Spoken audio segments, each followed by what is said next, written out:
What's up, friends? I'm Jonathan Miller, and welcome back to Jonathan Miller Music, where we help each other become better artists. Stray Kids is back with their 9th mini album, 8, selling over 1.65 million copies in its first day. Its title track, Chk Chk Boom, garnered over 15.5 million views on YouTube in its first day, the biggest debut of their career, proving that even after renewing their contracts with JYP, breaking the dreaded 7-year curse, Stray Kids really is here to stay. If you're new to the series, today we're going through 8 track by track, and I'll be sharing my thoughts on its productions, track listing, genres and influences, and more to see how this album breaks down and comes together. So hit the like button, subscribe if you're new, and leave me a comment telling me your favorite songs on the album. And with that out of the way, here is my album review and genre deconstruction of 8 by Stray Kids.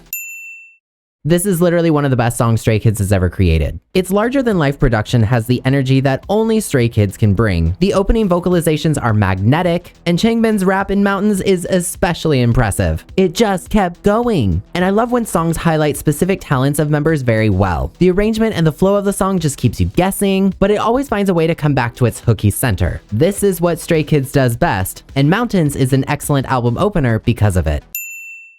Chk Chk Boom is a great second track on the album because it's got the energy of track 1, but it also offers a slightly different vibe with that Latin hip-hop influence, which is exactly what makes this song so addictive. All the syllables of its lyrics just hit the right spot, and it matches the energy of what the production is trying to accomplish. It's got great rhythmic switch-ups, and I don't know how to describe it, but Hyunjin and Lino deserve some kind of award for their chorus. Their delivery is just extra on point, especially the way Lino enunciates "so catastrophic boom." It's just ear butter perfection. I don't know how to describe it better than that. Then we have that outro switch up that just takes the whole thing up a notch and makes the whole production fire. It is a bit short in my opinion. I would have loved another chorus or something a little bit more experimental, but its shortness just makes me put it on loop, which is obviously the point. But if Mountains wasn't going to be the title track, then Chk Chk Boom is the perfect choice because it truly is excellent from start to finish. The EDM festival remix at the end of the album is just as fire with great tension building to the drop. A great song is a great song in any genre. Okay, this is where I start to have a tiny issue with the track listing. Stray Kids albums tend to be a bit top-heavy. The first few songs are super intense, and I always love them, but then it kind of feels like the bottom half needs some support. JJAM is a great track. I mean, any Skiz song that's gonna start with a changbin rap you know is gonna be fire, but placing this specific song a bit lower in the track listing would have given an energy boost in the second half of the album, while also offering a nice reprieve from the first 2 very intense songs. It's not the end of the world, but I do feel like the overall pacing could have benefited from a slightly different arrangement. Now, that being said, JJAM is just as addictive as Chk Chk Boom and Mountains. The peanut butter jelly time reference was hilarious. The breakdown is sick. The drum and bass section, again, is fire. It kind of reminds me of Venom a little bit. Overall, I really have no complaints with the song itself. Just like how I don't have any complaints about DistroKid. DistroKid is one of the leading music distribution platforms helping independent artists like you and me get our music up on places like Spotify, Apple Music, YouTube Music, and more. For one small yearly price, you can distribute as much music as you can create without breaking the bank. DistroKid's got a gigantic library of additional features, and depending on which of DistroKid's 3 membership tiers you decide is right for you, you'll also be able to access some of those fantastic features, hoping to help you promote,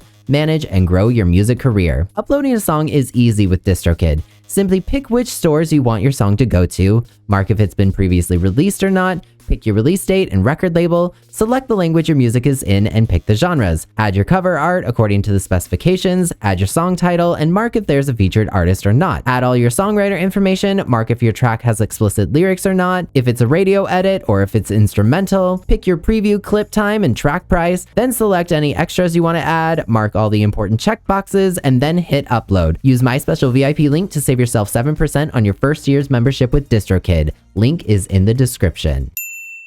I would have loved I Like It as track 3. It's a much smoother, more melodic dance pop song that starts to showcase Stray Kids' range. It's a nice track with funky, detuned synthesizers in the background. The lyrics are great. Seungmin's vocals never cease to be incredible, no matter what the line distribution actually is. His voice and IN's voice are always just gonna cut through perfectly. It's catchy and, pun intended, I like it. I need Changbin saying jelly jelly on loop. This is another fire anthemic drum and bass song, which a good portion of this album is actually influenced by. Super catchy. Bangchan and Felix did an excellent job with the lyrics, no notes there. I love how it dips in energy for the pre-chorus. IN and Lino together during the bridge, even though it's short, is just magical. They always sound gorgeous together. Honestly, 3 Raja, more of that please. I like Twilight because, as I was saying earlier, this is Stray Kids showing their range. It's slower, a little bit more jazzy and more piano driven, which we don't always get to see in their title tracks. The softer raps throughout the song make it stand out from other like OST sounding songs in K-pop because it gives the track Stray Kids' unique flair, but it also actually highlights their other talents and how good they actually are. I mean, there's a reason Stray Kids is consistently million sellers. They're truly good at what they do and they create all of their own stuff. They can make the hard-hitting, high-octane power song, but they can also make the cute, jazzy, really emotional, beautiful song as well. And they kind of fill out in between there as well. Which brings me to the album closer. The last song on the album is a reflective, nostalgic drum and bass song that pulls on the heartstrings. The callback to Elevator is a beautiful touch and is bound to hit every stay in the feels. It's a celebration track as opposed to a ballad at the end of an album, which is always very refreshing. I just need to ask JYP to let Stray Kids swear in their songs. Don't look at me like that. We already have heard them say these things on tour or in other interviews or sometimes in other songs. So honestly, in my opinion, it's time. They are one of the leaders of their generation. It's okay if they say a few potty words. They are adults. Of course, it's not a requirement. I know that some people love their music PG-13 or PG, and that's fine. I respect that. But I do think giving them this total freedom would push them further just a little bit. They've renewed their contracts. They're here to stay, so let them grow up a little bit. It's okay. It's not gonna hurt anyone. I mean, just this summer, you let Nayeon do this in her music video. I'm pretty sure Stray Kids doesn't have to say we don't give a what anymore. That being said, I don't think that the record suffers from it at all. 8.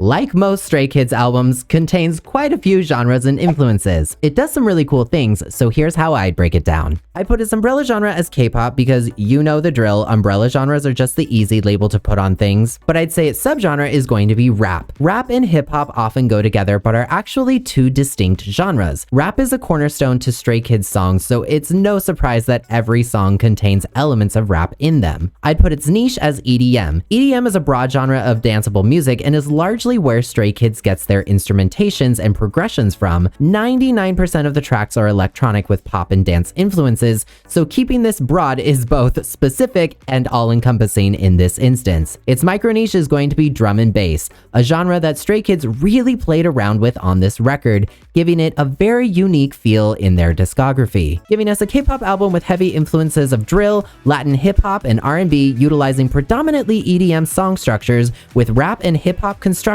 and drum and bass beats to specifically highlight the overarching messages of originality, sensuality, and ambition. If you enjoy a danceable record with larger-than-life productions and impressive lyrics that you'll want to spend hours trying to memorize and replicate, then this album is for you. While I do think 8 is a little top-heavy and could have benefited from a very slightly altered track listing, all of the goods are still present on this album and then some. It's a step forward while still being everything you could want from Stray Kids as they continue to grow in their career. Stray Kids 8?